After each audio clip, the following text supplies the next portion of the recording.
ରବିବାର ବୈଶାଖ ମାସର ଶୁକ୍ଳପକ୍ଷ ଦଶମୀ ତିଥି। ଦଶମୀ ତିଥି ସନ୍ଧ୍ୟା 6ଟା ବାଜି 8 ପର୍ଯ୍ୟନ୍ତ ରହିବ। ଆଜି ରାତି 10ଟା 28 ପର୍ଯ୍ୟନ୍ତ ବୁଦ୍ଧି ଯୋଗ ପ୍ରଚଳିତ ହେବ। ଆଜି ରାତି 8:27 ପର୍ଯ୍ୟନ୍ତ ମାଘ ନକ୍ଷତ୍ର ମଧ୍ୟ ପ୍ରଚଳିତ ହେବ। ଜାଣନ୍ତୁ ଆଜି ଦିନ ଆପଣଙ୍କ ପାଇଁ କିପରି ରହିବ। ପ୍ରଥମ ରାଶି ହେଉଛି ମେଷ ରାଶି। ଆଜି ଆପଣଙ୍କ ପାଇଁ ଏକ ଭଲ ଦିନ ହେବ। ଆପଣ ବିଭିନ୍ନ ବ୍ୟକ୍ତିଗତ କାର୍ଯ୍ୟକଳାପରେ ବ୍ୟସ୍ତ ରହି ଦିନଟି ବିତାଇବେ। ଆପଣ ସବୁଠାରୁ ଚ୍ୟାଲେଞ୍ଜ କାର୍ଯ୍ୟଗୁଡ଼ିକୁ ମଧ୍ୟ ସମାପ୍ତ କରିବାକୁ ଦୃଢ଼ ସଂକଳ୍ପ ହେବ।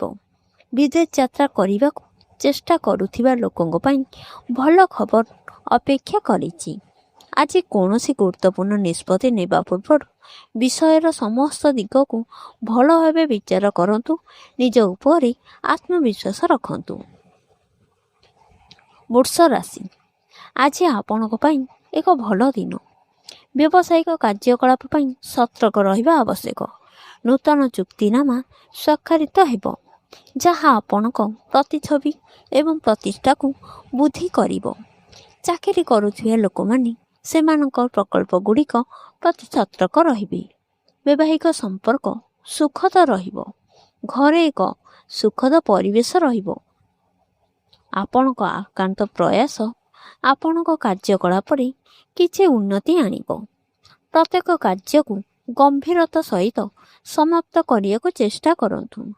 ନିଜକୁ ପ୍ରମାଣିତ କରିବା ପାଇଁ ବହୁ ସଂଘର୍ଷ ଏବଂ କଠିନ ପରିଶ୍ରମ ଆବଶ୍ୟକ ହେବ।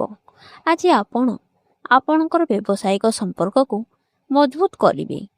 ଜଣେ ଗୁରୁତ୍ୱପୂର୍ଣ୍ଣ ବ୍ୟକ୍ତି କିମ୍ବା ରାଜନେତାଙ୍କ ସହିତ ସାକ୍ଷାତ ଲାଭ ହୋଇପାରେ। ମିଥୁନ ରାଶି। ଆଜି ଆପଣଙ୍କ ପାଇଁ ଏକ ଭଲ ଦିନ ହେବ। ଆପଣ ଜଣେ ବିଶେଷ ବନ୍ଧୁଙ୍କୁ ଭେଟିବେ ଏବଂ ବିଭିନ୍ନ ବିଷୟରେ ସକାରାତ୍ମକ ଆଲୋଚନା କରିବେ। ଆପଣଙ୍କ ସ୍ଥିତିକୁ ଦୃଢ଼ ରଖନ୍ତୁ। ଅନ୍ୟମାନଙ୍କ ବ୍ୟକ୍ତିଗତ କାର୍ଯ୍ୟକଳାପକୁ ଦୂରେଇ ରୁହନ୍ତୁ। ଆପଣଙ୍କ ବ୍ୟକ୍ତିଗତ ଏବଂ ପାରିବାରିକ ବିଷୟଗୁଡ଼ିକ ପ୍ରାଥମିକତାକୁ ଦିଅନ୍ତୁ। ଆଜି ଆପଣଙ୍କ ପିଲାମାନଙ୍କ ସମସ୍ୟା ସମାଧାନ କରିବା ପାଇଁ ସେମାନଙ୍କ ମନୋବଳ ବୃଦ୍ଧି ପାଇବ। ତେଣୁ ସେମାନଙ୍କ ସହିତ କିଛି ସମୟ ବିତାଇବା ଉପଯୁକ୍ତ। କିଛି ବ୍ୟସ୍ତ ପ୍ରୟାସ ପରେ ସମ୍ପତ୍ତିୟ ସମସ୍ୟା ସମାଧାନ ହେବ। ଆଜି ଆପଣ ଆପଣଙ୍କ ଚିନ୍ତାଧାରା ବିଷୟରେ ଟିକେ ଭାବପ୍ରବଣତା ମଧ୍ୟ ହୋଇପାରନ୍ତି।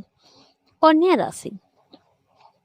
ଆଜି ଆପଣଙ୍କ ପାଇଁ ନୂତନ ଉତ୍ସାହର ପରିପୂର୍ଣ୍ଣ ଦିନ ହେବାକୁ ଯାଉଛି।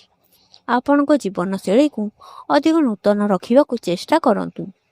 ଆପଣଙ୍କ କାମକୁ ନୂତନ ରୂପ ଦେବା ପାଇଁ ଆପଣ କିଛି ସୃଜନଶୀଳ କାର୍ଯ୍ୟକଳାପରେ ମଧ୍ୟ ଆଗ୍ରହୀ ହେବେ। ପରିସ୍ଥିତିର ସମାଧାନ ପାଇଁ ଧୈର୍ଯ୍ୟ ଏବଂ ସଂଯମ ବ୍ୟବହାର କରନ୍ତୁ, ନଚେତ୍ ଆପଣଙ୍କ ପ୍ରତିଛବି ମଳିନ ହୋଇପାରେ। ଆଜି ଆପଣ ଜିଦ୍ଦ ହେବାକୁ ବଞ୍ଚିତ ରୁହନ୍ତୁ। ଧନୁ ରାଶି। ଆଜି ଆପଣଙ୍କ ପାଇଁ ଖୁସିରେ ପରିପୂର୍ଣ୍ଣ ଦିନ ହେବ। ଆପଣ ଜଣେ ସମ୍ପର୍କୀୟଙ୍କ ଠାରୁ ଗୁରୁତ୍ୱପୂର୍ଣ୍ଣ ଖବର ପାଇବେ, ଯାହା ଆପଣଙ୍କ ଭବିଷ୍ୟତ ପାଇଁ ବହୁତ ଲାଭଦାୟକ ପ୍ରମାଣିତ ହେବ। ଆପଣ ପ୍ରମେଣ୍ଟ ପାଇବା ସହିତ ଆପଣଙ୍କ ଆର୍ଥିକ ସ୍ଥିତିରେ ଯଥେଷ୍ଟ ଉନ୍ନତି ହେବ। ସମୟ ମଧ୍ୟରେ ଆପଣଙ୍କ କାମ ସମାପ୍ତ କରିବା ଆପଣଙ୍କ ସପକ୍ଷ ଉପରେ ନିର୍ଭର କରେ। ଚାକିରି ଖୋଜୁଥିବା ବ୍ୟକ୍ତିମାନଙ୍କୁ ପ୍ରତିଷ୍ଠା କମ୍ପାନୀଗୁଡ଼ିକୁ ଚାକିରି ପ୍ରସ୍ତାବ ମିଳିପାରେ। ଶେଷ ରାଶି ମୀନ ରାଶି। ଆଜି ଆପଣଙ୍କ ପାଇଁ ଏକ ସୁବର୍ଣ୍ଣ ଦିନ ହେବାକୁ ଯାଉଛି। ଜଣେ ଅଭିଜ୍ଞ ବ୍ୟକ୍ତିଙ୍କ ମାର୍ଗଦର୍ଶନରେ ଆପଣଙ୍କ ସମସ୍ତ କାର୍ଯ୍ୟ ଯୋଜନାବଦ୍ଧ ଭାବରେ ସମାପ୍ତ ହେବ ଏବଂ ଆପଣ ନିଜ ଭିତରେ ଏକ ପ୍ରଚୁର ଶକ୍ତି ଅନୁଭବ କରିବେ। ଯୁବକମାନେ ସେମାନଙ୍କ ଭବିଷ୍ୟତର ପ୍ରୟାସ ମଧ୍ୟ ସମ୍ପୂର୍ଣ୍ଣ ଗଭୀର ହେବ। ଆଜି ଋଣ ଦେଇଥିବା ଟଙ୍କା ଫେରସ୍ତ କରାଯିବ।